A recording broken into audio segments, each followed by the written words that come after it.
Hello everyone, welcome to my channel competition galaxy. आज की video में हम बात करेंगे नीट 2023 स्टूडेंट्स के लिए जिनका एग्जाम बहुत अच्छा गया है और वो काउंसलिंग की ओर बढ़ने वाले हैं। तो देखिए, आपको काउंसलिंग के टाइम पर क्या क्या इंपॉर्टेंट डॉक्यूमेंट्स की नीड हो सकती है और कौन से डॉक्यूमेंट्स आपको अभी से कैरी करके अपने पास रखने हैं, इसके बारे में आइए आज हम बात करते हैं। तो देखिए, ये रही इंपॉर्टेंट डॉक्यूमेंट्स की कुछ लिस्ट। जो सबसे पहला इंपॉर्टेंट डॉक्यूमेंट्स है वो है आपका नीट का एडमिट कार्ड। आई होप आप लोगों ने जब नीट का एडमिट कार्ड डाउनलोड किया होगा उस समय उसकी एक कॉपी अपने पास कैरी करके ज़रूर रखी होगी। तो वही एक कॉपी आपकी जब आप काउंसलिंग करवाएंगे उस समय ये कॉपी लगेगी वहाँ पर, ठीक है। और नेक्स्ट है आपका नीट का स्कोर कार्ड। इसी के ही अकॉर्डिंग आपकी क्या रैंक है ऑल इंडिया कोटा में और स्टेट वाइज में, उसके अकॉर्डिंग आपको कॉलेज प्रेफर किया जाएगा। थर्ड है आपका क्लास 10th की मार्कशीट आपके पास होनी चाहिए और क्लास 12th की। कुछ स्टेट में क्लास 11th की भी मार्कशीट मांगते हैं, लेकिन वो ज़्यादा ज़रूरी नहीं है। आपके पास क्लास 10th और 12th की तो मार्कशीट होनी चाहिए। और 5 नंबर पर है आपका 8 से 10 आपकी पासपोर्ट साइज फ़ोटो।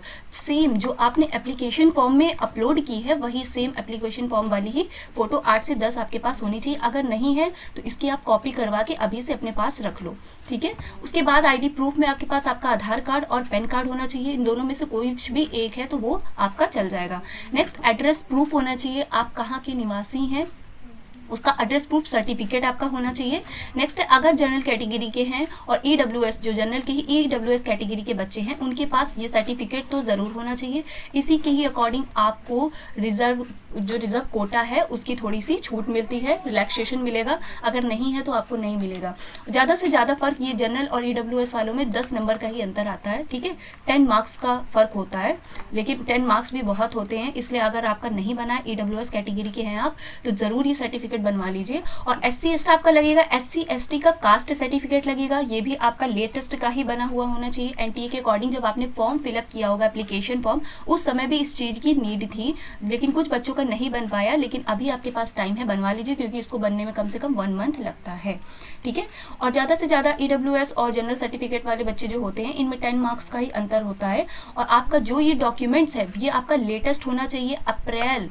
लेटेस्ट अप्रैल 2023 के बाद का ही बना हुआ होना चाहिए, ठीक है। अप्रैल 2023 के बाद का ही बना हुआ होना चाहिए।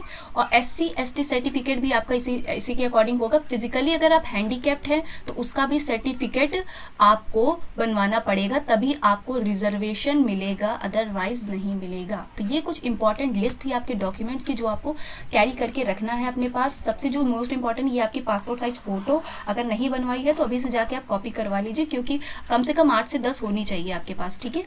और जब काउंसलिंग के टाइम, आप MBBS की काउंसलिंग के टाइम जब आप आगे बढ़ोगे तो वहाँ पर आपसे एक गैप सर्टिफिकेट भी मांगते हैं। तो वो गैप सर्टिफिकेट कब कैसे बनवाना है, इसके बारे में हम पूरी फुल इन्फॉर्मेशन आपको आने वाली नेक्स्ट वीडियो में देंगे।